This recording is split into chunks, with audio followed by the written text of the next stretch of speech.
Let's start creating and using arrays.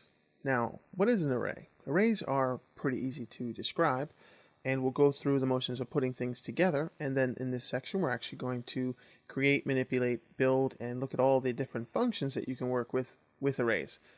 It's very deep within PHP, extremely deep. You're going to really enjoy it. Alright, so what we have here at the top here is a visual representation of an array. It's just an HTML table, as you can see, but this can describe an array very easily. The array is the bucket that holds these values. Now the darker line, this signals the actual elements or the keys in the array. So when you want to reference 4, for example, you would reference the 4th or 5th element, and then you would get the value there. This is actually going to be the 5th element in the array, but it has the key or the element to find the value, which is 4 here. It starts off at 0 in computer math, and it goes from 0 to 4, but this is the 5th element. And then the value stored inside here, this is the actual data, that's going to be the value here. That's 11.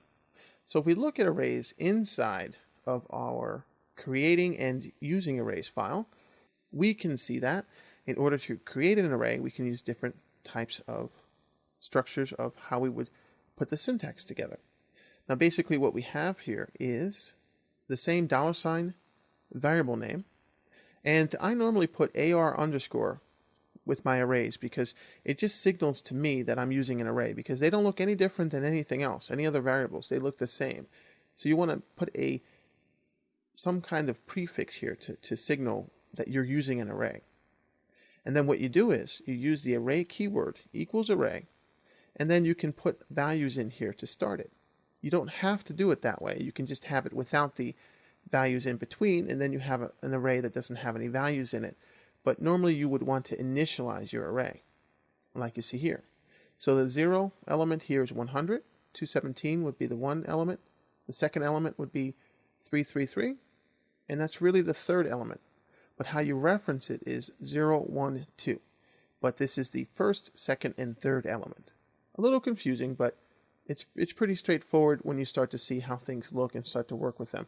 You just start the actual way to get into that, to find the element. You start off with 0 and work your way up. You can also change that. You don't have to start at 0. It's up to you, really. Alright, so there are different ways that we can actually set up arrays. This is an array of integer values, and note the semicolon at the end. This next array, months, here we start with a 1, because when we program, we know that in real life, when we deal with months, we know that January is the first month. So instead of starting with 0, you can add this to the beginning of your array, or any element really in your array, to specifically start or have that value be placed there. So we're going to start with 1 here, and it's equals greater than to get that to go, and then you would put in your single quotes or double quotes or just an integer or any type of data, and you would have that start there and continue. So if we look here, we can see a representation here, which is the same thing. We have different elements, and this is how we would output our arrays. And you can see that the first element is January, and then the 12th element is December. And I'll show you how we output this. Continuing. Now, the reason I call them keys and elements is because these are elements when you describe them numerically, but when you actually start to use alphanumeric characters to signal the bucket that this is going to be described by this bucket as A, when you start to do that, then it's really starting to look like a key, meaning that you specify the key that you want to find, and then you get a value. Normally a lot with web design, you do a lot with key value pairs, like for example, the query string or cookies. Well, it's similar. And then we can reference it as A, B, C, etc. But this is the syntax. Something equals greater than sign, and then the value. And then you can reference it with ease. I'll show you how that's done. Another example, we start off at 0, and then we work our way up, and then at some point we make the 10th element directly equal to 14 as the value. And then we can even specify the 5th element later on as 12. So whenever you do that, you're doing one or the other, and I'll show you how that looks in the output. So let's look at the bottom examples. So before we get into the big details, this is going to be what I was talking about, the representation in this top section here, 0 to 9, and that represents 100 and all these different values here. So how you would try to get at that value is using the elements here. So 0, 1, 2, 3, and continuing down to 9. We have 10. So we find the first one, which is the 0 element, and this is how you would reference that. We're going to use this a lot in different things dealing with PHP, but this is how you would reference that. We just echo it out. As you can see, semicolon for sure at the end of that. And you can see that this is the variable here. Like I said, I always put AR underscore, well, most of the time. And when you give examples here in training courses and things like that, it becomes a little bit more clear and takes up less space when you just put months and courses and things like that.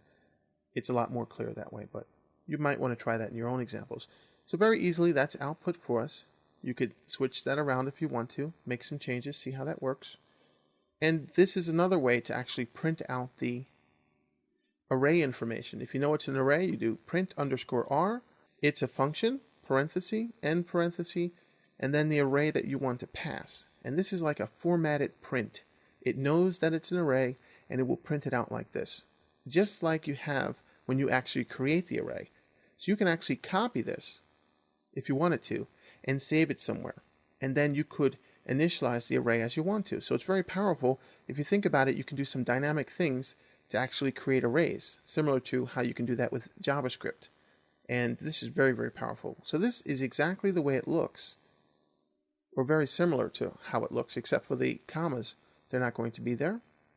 And in this example, we have commas and we have the quotes and things like that. So you would have to add your quotes in order to get that to look exactly the same. And of course, this is a lowercase a instead of the uppercase A.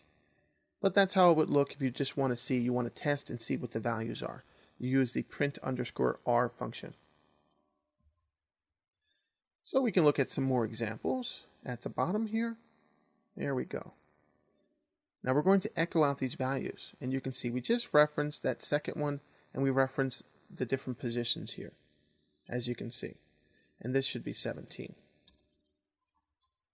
And we just echo that out.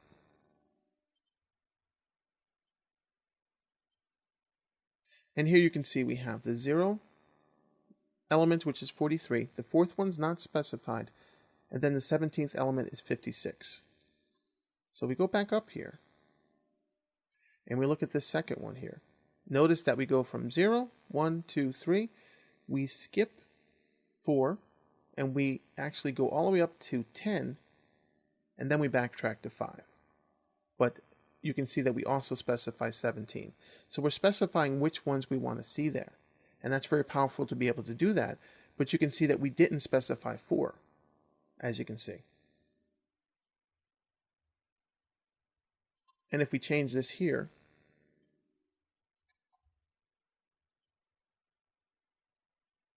actually we have it here at the bottom, as you can see. So we'll change it just to put it up top in this little section here, and then we'll revert back at the end.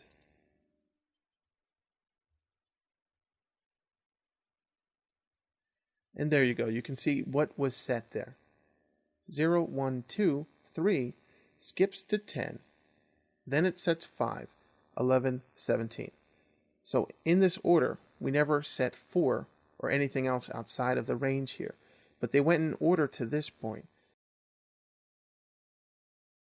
Similar to how we changed it here when we forced a 1 here, and then afterwards we just continue to increment, and it will take it based on the last value that was set, whether it is set because we force it with this notation or just because it's the next element. So it will automatically go to 2, etc. So you can see that. You can play around with that as well. We're going to be doing a lot with arrays in this section. And then if we go down, you can see that we can use a for loop here. And a for loop is very powerful when working with arrays. As you can see, I is equal to 0 here is where we start because we're dealing with the start of an array. And then we go to the count. This is how you get the count of an array. one way to do that.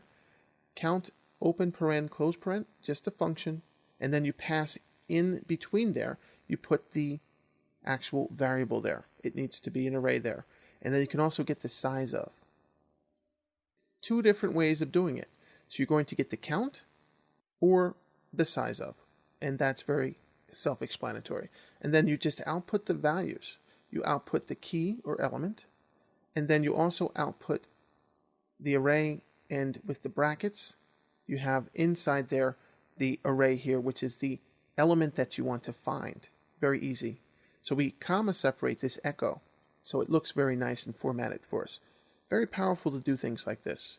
It helps you to really, really, really put your data together. And then we can see the next one. We go from a count of 0 to 22. For $i is equal to 0, it's less than 23, so it will never be 23.